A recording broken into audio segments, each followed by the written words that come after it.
Hi guys, I hope you're all well. So typically I normally paint sort of these sort of size miniatures, 32mm scale, but I am often asked, can I paint or can I slap chop paint larger miniatures?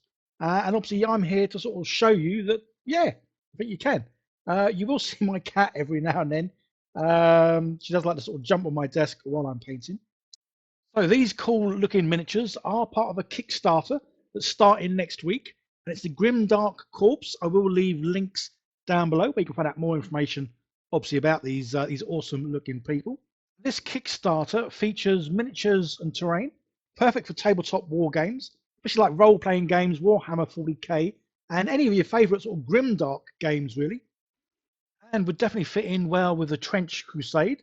So yeah, as you can see, an absolute shed load of cool looking miniatures, and say there will be some terrain pieces out there as well. So I've had a little look through. I was lucky enough to get hold of, well, a creature that I wanted ahead of time. So I've gone for a nice big chunky rhino, just because I like them big and chunky. So we'll also leave a link down below, guys, where you can get hold of a free miniature, just so you can see just how well these things look. Say detail-wise, absolutely fantastic. Pre-supported, which is great. Never had problems there. And look, I say, absolutely fantastic. Talking of supported, yeah, as you can see, I've printed this dude out. I believe he's only meant to be about 60mm in height. I got a little bit carried away and obviously printed him out even bigger. Again, just to sort of see how well the Slapchop painting technique holds up to, yeah, your bigger looking miniature. But the thing is, though, this character, the detail is insane. I mean, in the skin, there's wrinkles and folds and all sorts of stuff going on. And obviously, this is where, if you are going to slap chop paint something, for those who aren't aware of that term, it's been around for quite some time. It's when you prime your miniatures in black, do a bit of dry brushing with grey and white, or typically just white is what I do now, and then use speed paints over the top of it for awesome looking results, very quick results as well. But it works so much better on detailed miniatures. So if you have a miniature with like lots of flat areas, so like a tank, yeah, this technique wouldn't work too well at all then. But for miniatures that are highly detailed, which this character certainly is, especially considering I've made him quite a lot bigger than he would be normally, but you can sort of see all the detail in every sort of part of him, which is just amazing. So I've stuck him on one of my oversized sort of miniature painting handles, just because I say he is quite a chunky boy. So yeah. So the first thing to do, as I said, prime in black, and I like to use the matte black by the Color Forge. Any matte black is really good, but I found the Color Forge one to be the the mattiest, if that's quite a right word. And I've been using the Color Forge primers now for about 3 years. So yeah, absolutely love them. Then we need a dry brush palette, and this is basically just to get rid of the paint from our brush. So it is dry, as the name implies. So you load up your brush with white paint, rub off most of it, and the good thing with the dry brush palette, you can kind of see roughly how much is left on. Just so when you come to sort of do the dry brushing on your miniature, you know there's not going to be too much paint sort of left on your brush. And then it is just a case of going over the whole thing. Typically, if I can, I'll go around in little circles. That just gives you a smoother dry brush sort of look. But sometimes if you were painting something that was sort of metallic, then doing sort of sideward movements is great because you can get to see sometimes the sort of the brush marks, which I say works really well on metallic sort of stuff. But as this dude isn't all metallic, yeah, I try and do little swirls here and there. And there we go. So he's all painted or all dry brushed. It's kind of like a black and white sort of looking miniature now, which is pretty cool. But now, yeah, the other easy job is you get your speed paints, your dipping inks, your contrast paints, whichever ones it is that you use. I use a combination of Army Painter speed paints and Green Stuff World dipping inks. They're sort of my go-to ones, as I have loads of their paints. And then the hardest thing typically is choosing which colours to use. I think I've got about 12 different greens I can use. Definitely a good sort of 7 or 8 different browns, and loads of other colours as well. So that's the toughest thing I have is sometimes thinking of what colours to use, which is where typically I like to sort of copy other people have done, or if I'm painting miniatures that come from like a box set, like Hero Quest or something, then I try and paint them well the colour that they are initially. But yeah, this chunky big bad boy, yeah, I was just sort of making up what I was doing as I was going along. And if anything, I probably tried to use different colours on him that I don't typically use. So that's why there is quite a lot of sort of purples on this dude, whereas it's not really a colour I use much. I use some gold on him as well. But you will see the other great thing is, guys, when you do use speed paints, you can still go over them with, well, other speed paints. But typically, I like to go over my miniatures with a wash, as in a coloured wash, a red wash, orange wash, blue wash, whatever it might be.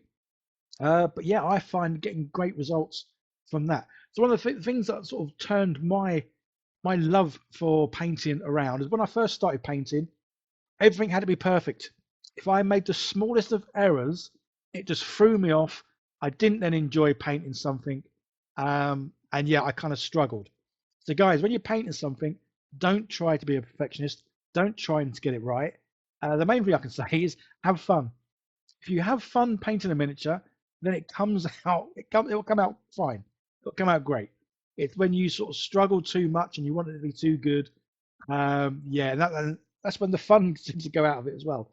So yeah, so as soon as I learned how to have fun painting, enjoy the painting, and not worry if I did make mistakes, I think the better the painter I became.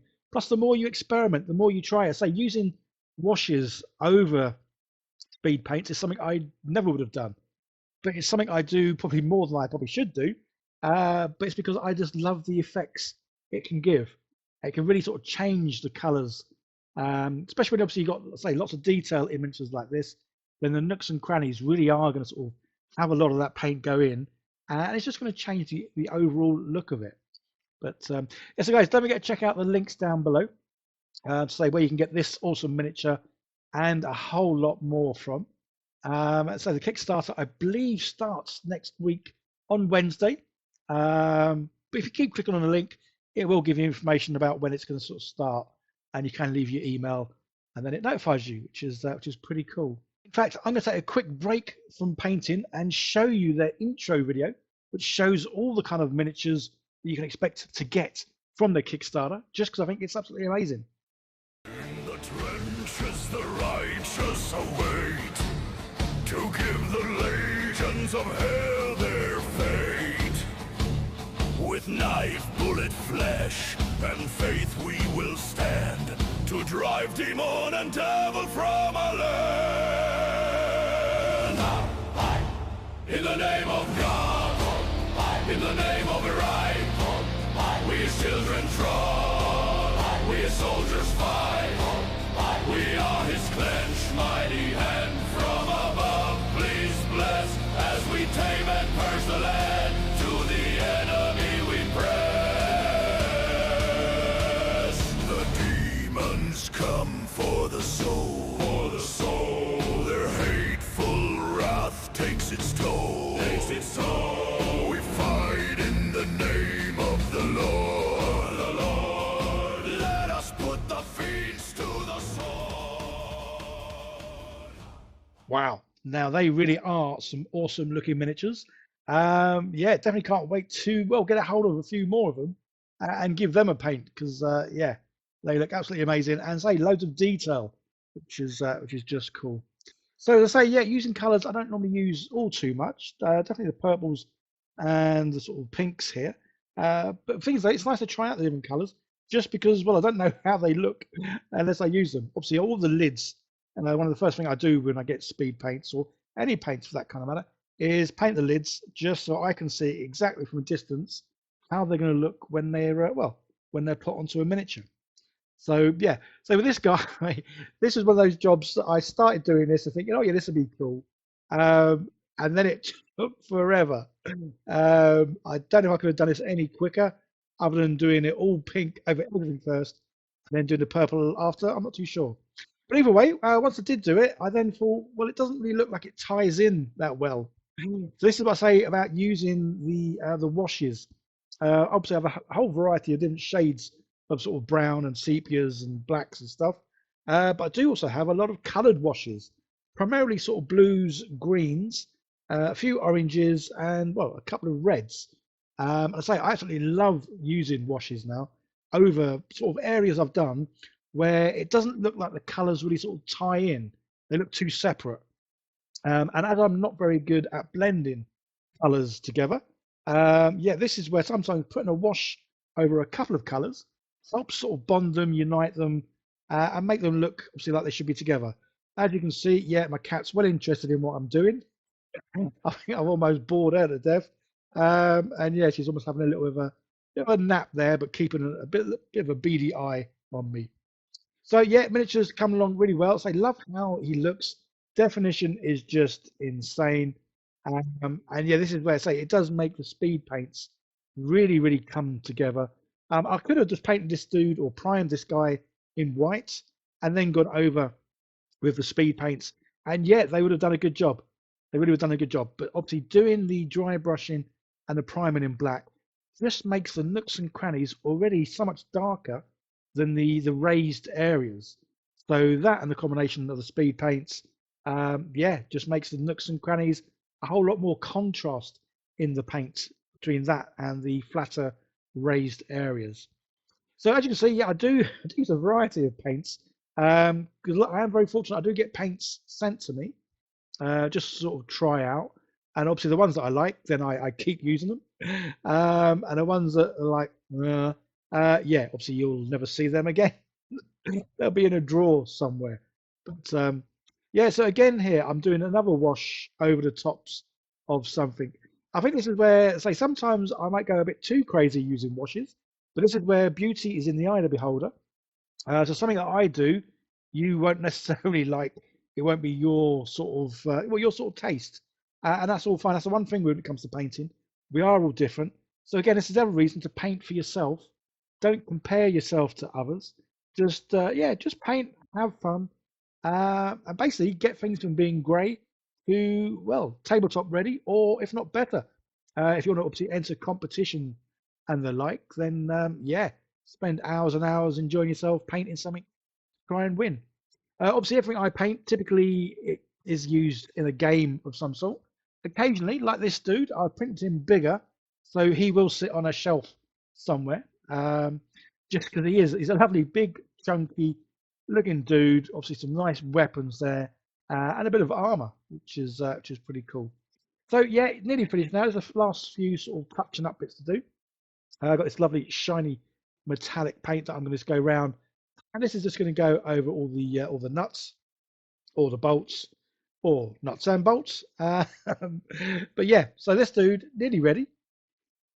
That's really his skin to paint. Not that you can see much of it, I say, because obviously he is quite armoured. Although if it is a rhino, then well, he's going to be fairly sort of toughened skin and all that.